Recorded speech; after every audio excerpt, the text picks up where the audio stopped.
Kementerian Kesihatan Malaysia ingin memaklumkan bahawa pada hari ini Malaysia mencatatkan bilangan kes pulih daripada jangkitan COVID-19 sebanyak 671 kes. Ini menjadikan jumlah kumulatif kes yang telah pulih sepenuhnya dari jangkitan COVID-19 adalah 16,555 kes, iaitu bersamaan dengan 64.3% daripada jumlah keseluruhan kes. Pecahan kes yang telah pulih daripada jangkitan COVID-19 mengikut negeri adalah seperti berikut. Sabah 449 kes, Selangor 83 kes, Pulau Pinang 68 kes, Perak 61 kes, Negeri Sembilan 3, Sarawak 3, Sarawak 2, Kedah 2, Melaka 1, Terengganu 1 dan Pahang 1 kes. Pada hari ini, negeri Sabah terus mencatatkan jumlah kes tertinggi iaitu 889 kes, iaitu bersamaan dengan 72.4%. Ini adalah jumlah tertinggi dicatatkan oleh negeri Sabah setakat ini. Meskipun jumlah ini tinggi, buat masa ini masih terdapat kapasiti katil di hospital dan pusat kuarantin dan rawatan COVID-19 berisiko rendah untuk menampung jumlah kes yang meningkat. Ini juga adalah hasil usaha gigih dalam menjalankan pengesanan kes secara aktif di negeri Sabah. Tambahan pula, kes discharge juga adalah tertinggi untuk negeri Sabah pada hari ini, iaitu 449 kes. Manakala negeri-negeri di Lembah Kelang mencatatkan sebanyak 95 kes, iaitu bersamaan dengan 7.7% daripada jumlah keseluruhan kes pada hari ini. Daripada 95 kes baru, 29 kes ataupun 3.5% adalah daripada kluster-kluster sedia ada dan baru. Untuk makluman, negeri-negeri ini dan juga negeri Sabah telah pun diletakkan dalam Perintah Kawalan Pergerakan Bersyarat. Sejumlah 502 kes ataupun 41% daripada jumlah keseluruhan kes pada hari ini adalah tahanan daripada kluster penjara Kepayang, kluster penjara Seberang Perai, kluster penjara Reman dan kluster penjara Tembok.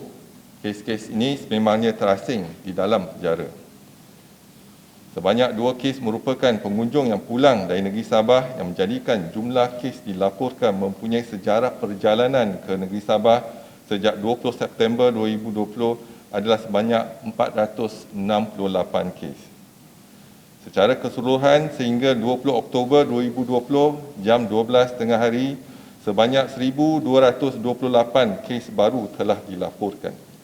Ini menjadikan jumlah kes positif COVID-19 di negara kita adalah sebanyak 25,742 kes. Oleh itu, jumlah kes aktif dengan kebolehjangkitan COVID-19 adalah 8,966 kes. Mereka semua telah diasingkan dan dirawat di hospital. Ingin dimaklumkan daripada 1,228 kes baru pada hari ini, wilayah Persekutuan Kuala Lumpur melaporkan 11 kes import yang mendapat jangkitan dari luar negara. Kes-kes tersebut melibatkan 3 warga negara dan 8 bukan warga negara yang telah tiba dari negara Singapura 5 kes, Indonesia 3 kes, negara China 2 kes dan Emirat Arab Bersatu 1 kes. Rincian kes penularan COVID-19 dalam negara adalah seperti berikut. Di negeri Sabah, 889 kes baru telah dilaporkan pada hari ini. 500 kes daripada kluster-kluster, termasuk 8 kes daripada kluster baru, iaitu kluster Mesra dan kluster Megah disandarkan. 253 kes daripada saringan kontak rapat kes positif COVID-19 dan 136 kes daripada lain-lain saringan COVID-19. Daripada 889 kes yang telah dilaporkan di negeri Sabah, 434 adalah dari penjara Kepayang. Di negeri Sembilan pula, 96 kes daripada kluster-kluster termasuk 54 kes daripada kluster baru, iaitu kluster kaya telah dilaporkan. Di negeri Selangor, 76 kes telah dilaporkan, 27 kes daripada kluster-kluster sedia ada, termasuk 1 kes daripada kluster baru, iaitu kluster Bah Kayu. 36 kes daripada saringan kontak rapat kes positif, dan 13 kes daripada lain-lain saringan COVID-19. Di negeri Kedah, 76 kes telah dikesan pada hari ini. 74 kes daripada kluster sedia ada dan 2 kes daripada saringan pulang dari negeri Sabah. Di Pulau Pinang pula, 23 kes telah dilaporkan, 19 kes daripada kluster sedia ada, 3 kes saringan kontak rapat kes positif dan 1 kes daripada lain-lain saringan. Di wilayah Persekutuan Labuan, 21 kes telah dikesan, 20 kes daripada kluster sedia ada dan 1 kes saringan kontak rapat kes positif. Di negeri Perak, 10 kes telah dikesan iaitu 5 kes daripada kluster sedia ada dan 5 kes daripada saringan COVID-19. Di negeri Sarawak, 8 kes telah dilaporkan iaitu 3 kes daripada kluster baru iaitu kluster Baki dan 3 kes daripada saringan kontak rapat kes positif COVID-19 dan 2 kes daripada lain-lain saringan COVID-19. Di wilayah Persekutuan Kuala Lumpur, 8 kes telah dilaporkan, 4 kes saringan kontak rapat kes positif, 2 kes daripada kluster sedia ada dan 2 kes daripada lain-lain saringan. Di Johor, 7 kes telah dikesan, 5 kes daripada kluster baru iaitu kluster Kempas, 1 kes daripada saringan kontak rapat kes positif dan 1 kes daripada lain-lain saringan. Di negeri Melaka, 3 kes telah dilaporkan, 2 kes daripada saringan kontak rapat kes positif dan 1 kes daripada lain-lain saringan. Sehingga kini terdapat 92 kes positif COVID-19 yang sedang dirawat di unit rawatan rapi, di mana 31 kes memerlukan bantuan pernafasan. Daripada maklumat terkini yang dilaporkan ke CPRC Kebangsaan, duka cita dimaklumkan bahawa terdapat pertambahan 7 kes kematian berkaitan COVID-19. Justru jumlah kumulatif kes kematian COVID-19 di Malaysia adalah sebanyak 221 kes, iaitu bersamaan dengan 0.9% daripada jumlah keseluruhan kes. Ringkasan kes-kes kematian hari ini adalah seperti berikut.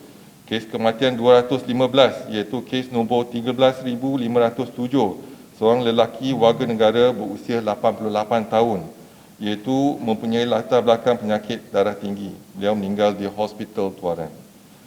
Kes kematian 216 iaitu kes nombor 14,008, lelaki warga negara berusia 60 tahun. Beliau mempunyai penyakit darah tinggi, asma dan gout. Beliau meninggal di Hospital Queen Elizabeth. Kes kematian 217 iaitu kes nombor 13,698, seorang lelaki warga negara berusia 62 tahun mempunyai sejarah penyakit kencing manis. Beliau meninggal di Hospital Tawau. Kes kematian 218 iaitu kes nombor 24,324, seorang lelaki warga negara berusia 75 tahun. Beliau mempunyai penyakit darah tinggi dan meninggal di Hospital Duchess of Kent, Sandakan. Kes kematian 219 iaitu kes nombor 24,323, seorang lelaki warga negara berusia 72 tahun mempunyai latar belakang penyakit dislipidemia, Parkinson dan katarak. Dia meninggal di Hospital Duchess of Kent, Sandakan. Kes kematian 220 iaitu kes nombor 25,403, seorang lelaki warga negara berusia 47 tahun. Beliau mempunyai latar belakang penyakit darah tinggi, buah pinggang kronik dan beliau meninggal di Hospital Lahad Datu. Kes terakhir adalah kes kematian 221, kes nombor 25,718, seorang lelaki berusia 63 tahun. Beliau berpenyakit kencing manis, darah tinggi, penyakit jantung, buah pinggang kronik dan hidrocephalus. Beliau meninggal di pusat perubatan. Kementerian Kesihatan mengucapkan takziah kepada semua ahli keluarga mereka.